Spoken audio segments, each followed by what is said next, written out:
Welcome to Story Spark, where we ignite your curiosity with some of the most intriguing tales from history and beyond. From spine-chilling true crime stories to epic legends of bravery, we offer narratives that capture the imagination and leave you eager for more. Sit back, unwind, and let us guide you through the captivating world of storytelling. Ted Bundy's name is often synonymous with the term serial killer, marking him as one of the most unsettling and mysterious figures in criminal history. What makes Bundy's story especially eerie isn't just the high number of victims, estimated around 30, though the actual figure could be higher, but the stark contrast between his public image and his hidden life. Bundy embodied the classic wolf in sheep's clothing, a charismatic, attractive, and seemingly accomplished law student who harbored a monstrous secret. His ability to blend into society while committing horrific acts of violence against young women stunned the world and forced society to face the terrifying truth that evil can wear a veneer of normalcy. Bundy's case not only captivated the public but also had a profound impact on criminal psychology, law enforcement, and media, shaping how we understand and tackle serial crimes. Early life and psychological development. Born Theodore Robert Cowell on November 24, 1946, in Burlington, Vermont, Ted Bundy's early life was shrouded in secrecy and confusion. Raised by his grandparents, Bundy was led to believe that his mother, Louise Cowell, was his sister. This revelation, learned later in life, is thought to have contributed to Bundy's profound identity and anger issues. As a child, Bundy was seen as bright and well-behaved, but early warning signs were evident. He displayed a fascination with knives and was known for his cruelty toward animals, behaviors often associated with future violent tendencies. Bundy's teenage years were marked by social awkwardness and feelings of inadequacy, especially in relation to women. These experiences of rejection and failure likely planted the seeds of resentment and rage that would later manifest in his brutal crimes. His early relationships, notably with a woman known as Stephanie Brooks in the media, significantly influenced his psychological development. Her rejection is often seen as a pivotal moment in Bundy's life, steering him towards violence as he sought to reclaim a sense of power and control. The first murders. Bundy's first known murders began in 1974, initiating a terrifying spree across multiple states. His initial victims were young women in Washington and Oregon, many abducted from college campuses. Bundy's method was chillingly effective.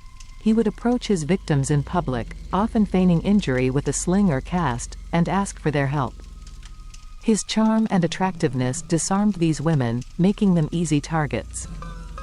Once isolated, Bundy would overpower them, typically using blunt force to subdue his victims before killing them.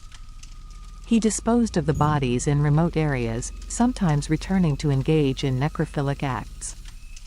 The randomness of his attacks and the lack of a clear pattern between victims made it difficult for law enforcement to identify a connection, allowing Bundy to continue his spree unchecked for months. The fear and confusion gripping the Pacific Northwest during this time highlighted the challenges faced by law enforcement in dealing with a predator who struck at will. Escalation of violence. As Bundy's confidence grew, so did the frequency and brutality of his attacks. Moving to Utah in the fall of 1974, Bundy continued his spree, leaving a trail of victims in his wake. The women he targeted shared similar physical traits. They were young, attractive, and often had long, dark hair parted in the middle, a reflection, perhaps, of his desire to recreate the image of his first love, Stephanie Brooks. Bundy's methods became more refined and violent as he experimented with various killing methods, including strangulation and mutilation. His ability to evade capture was bolstered by his mobility, as he crossed state lines to commit his crimes. This movement from one jurisdiction to another created significant challenges for law enforcement, as police departments at the time struggled to share information across state lines. Bundy's escalation reached a peak during this period, as his attacks became more frequent and his thirst for control more apparent. The growing body count and the brutal nature of the crimes attracted national attention, but Bundy remained elusive, slipping through the gaps of an investigative system not yet equipped to handle such a complex predator. Ted Bundy's arrests and escapes. Bundy's luck ran out in August 1975 when he was stopped by police in Utah for a routine traffic violation. Officers found suspicious items in his car, including handcuffs, a crowbar, and a mask, leading to his arrest on burglary charges. However, Bundy was soon linked to a series of local murders, thanks in part to eyewitnesses who had seen him near the crime scenes. Despite the mounting evidence, Bundy insisted on his innocence, using his legal expertise to challenge the prosecution. He represented himself in court, a decision that gave him access to case files and allowed him to manipulate the legal process. In June 1977, Bundy escaped from a courthouse in Aspen, Colorado, where he was awaiting a preliminary hearing. He spent several days on the run in the mountains before being recaptured. Undeterred, Bundy escaped again 6 months later from Garfield County Jail by crawling through a hole in his cell's ceiling. This second escape allowed him to flee to Florida, where he committed some of his most infamous crimes before his final capture. The final murders. After escaping from jail in Colorado, Bundy traveled to Florida, where he resumed his killing spree with unprecedented ferocity. On January 15, 1978, he broke into the Chi Omega sorority house at Florida State University, attacking 4 women in just 15 minutes. Margaret Bowman and Lisa Levy were brutally beaten and strangled to death, while Karen Chandler and Kathy Kleiner survived despite severe injuries. Bundy's attack on the sorority house was shocking in its boldness and brutality, marking a significant escalation in his violence. Less than a month later, Bundy abducted 12-year-old Kimberly Leach from her school in Lake City, Florida. Her body was discovered 2 months later, discarded in a pig shed. The murder of a child represented a new low in Bundy's criminal career and highlighted the depths of his depravity. Bundy's final capture came shortly after this crime when a Pensacola police officer recognized his stolen vehicle. His arrest ended his reign of terror, but the scars he left on the communities he targeted would endure for decades. The trials and media circus. Ted Bundy's trials in Florida turned into a media sensation, with the public and press engrossed in the unfolding drama. Bundy's choice to represent himself in the Chi Omega murder trial allowed him to play a prominent role in the courtroom, where he cross-examined witnesses and delivered opening and closing statements.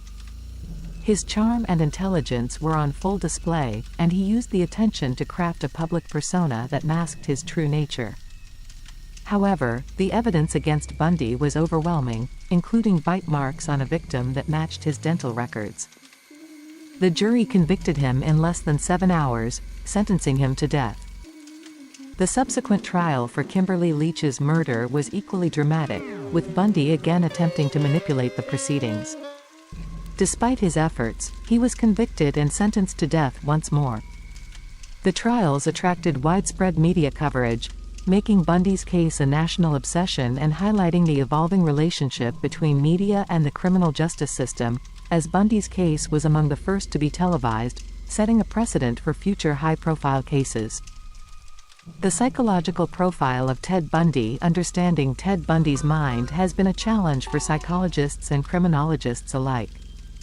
Bundy exhibited traits of both narcissistic personality disorder and psychopathy, including a lack of empathy, a grandiose sense of self, and a tendency to manipulate others for personal gain.